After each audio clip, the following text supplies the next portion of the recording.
اسلام کا پیغام برِ صغیر کے کونے کوچے تک پہنچانے کا سہرا ان بزرگ شخصیات کے سر جاتا ہے جنہوں نے مشرق وسطیٰ کے علاقوں سے اس وقت برِ صغیر کا رخ کیا جب مسلمان حملہ آوروں نے برِ صغیر کے علاقے فتح کرنے شروع کیے۔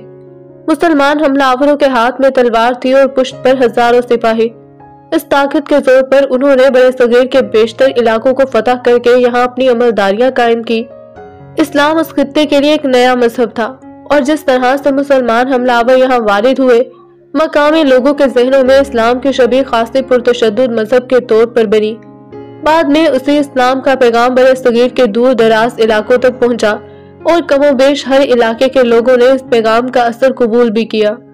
اس پیغام کی اثر پذیری کا سہرا حملہ آوروں کے سروں پر نہیں باندھا جاتا، بلکہ اس اشاعت کے پیچھے ان مسلمان بزرگ ہستیوں، صوفیوں، درویشوں اور عالموں کا ہاتھ تھا جو مشرق وسطیٰ کے علاقوں سے ہجرت کر کے نسبتاً نئی سرزمین پر آ کر آباد ہونا شروع ہو گئے۔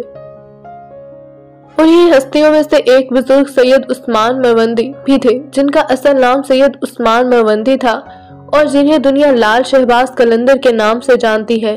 وہ 1177 میں مشرق وسطیٰ کے علاقے مروند میں پیدا ہوئے۔ یہ موجودہ افغانستان کے علاقے قندھار کا قریبی علاقہ تھا، مگر آج کل آذربائیجان میں شامل ہے۔ ان کے آباء و اجداد عراق سے ہجرت کر کے افغانستان میں آباد ہوئے تھے۔ سید عثمان میوندی نے 7 سال کی عمر میں قرآن حفظ کر لیا تھا۔ جب ان کا میلان طریقت و معرفت کی طرف ہوا تو انہوں نے میوند سے مختلف علاقوں کا سفر کیا۔ انہوں نے حجاز، عراق، ایران، افغانستان، ہند، مکران، ملتان اور جوڑا گڑھ کے سفر کیے۔ بالآخر حضرت بو علی شاہ قلندر کے کہنے پر سندھ میں سکونت اختیار کی اور 1274 میں اپنی وفات تک سیون شریف ہی میں مقیم رہے۔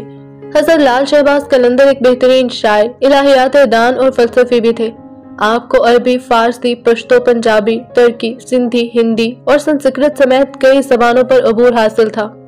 ان کا شجرہ نسب امام جعفر صادق سے ملتا ہے۔ ہندو لال شہباز قلندر کو جھولے لال بھی کہتے ہیں۔ اس کی وجہ یہ ہے کہ جھولے لال کی نسبت دریائے سندھ سے ہے اور ہندوؤں کی جانب سے انہیں دریاؤں کے بھگوان ورون کا سندھ میں آنے والا اوتار قرار دیا جاتا ہے۔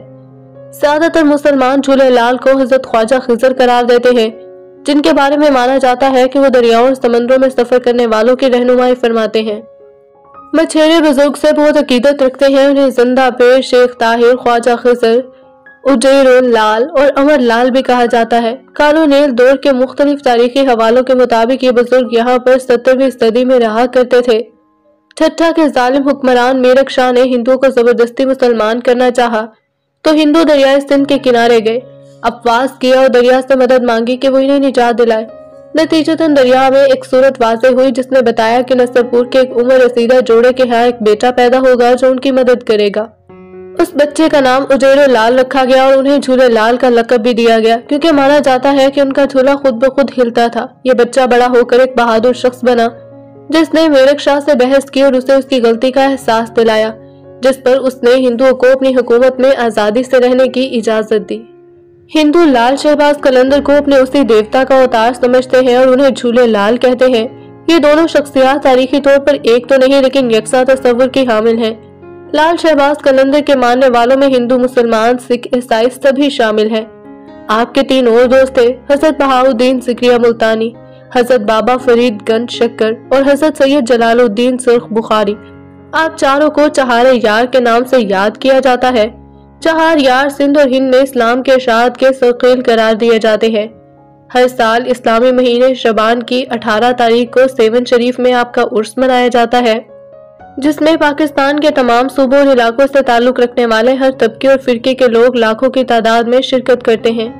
ان کے عرس کے موقع پر 3 جلوس نکالے جاتے ہیں۔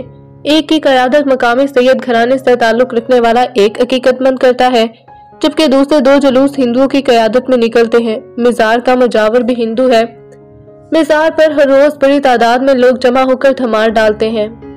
ان میں مرد بھی شامل ہوتے ہیں اور خواتین بھی۔ ملک میں عدم برداشت بڑھی تو اس دھمال کے بارے میں بھی سوشل میڈیا پر طرح طرح کی باتیں کی جانے لگی۔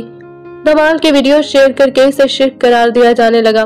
اس پس منظر میں 16 فروری 2017 کو لال شہباز قلندر کے مزار پر عین دھمال کے وقت ایک خودکش دھماکہ ہوا، جس میں 83 لوگ شہید ہو گئے اور 250 سے زیادہ زخمی ہوئے۔ دھماکے کے بعد سوشل میڈیا پر اس طرح کے الفاظ میں بھی مذمت کی گئی۔ میں دھماکے کی مذمت کرتا ہوں، مگر وہاں جو ہو رہا تھا وہ شرک ہے۔ وہ ناچتے کیوں ہیں؟ عورتیں سرعام کیوں ناچ رہی ہیں؟ یہ شرک ہے، یہ بدعت ہے۔ دھمال لال شہباز قلندر کے مزار کی پہچان ہے۔ یہاں جو دھمال سب سے زیادہ گائی جاتی ہے وہ ہے دمادم مست قلندر۔ دمادم مست قلندر 13ویں صدی کی دھمال ہے جس میں لال شہباز قلندر کی تعلیمات کو پیش کیا گیا ہے۔ یہ دھمال پاکستان، بھارت، بنگلہ دیش اور افغانستان سمیت کئی ملکوں میں معروف ہے اور اب تک اسے کئی فنکاروں نے گایا ہے۔ یہ بنیادی طور پر سندھی نغمہ ہے جو وقت گزرنے کے ساتھ ساتھ لال شہباز قلندر اور سیون شریف کی طرح ہر سندھی اور غیر سندھی کے دل میں گھر کر گیا ہے۔ اسے گانے والے نمایاں گلوکاروں میں نصرت فتح علی خان، میڈم نور جہاں، رونا لیلا، عابدہ پروین شامل ہیں۔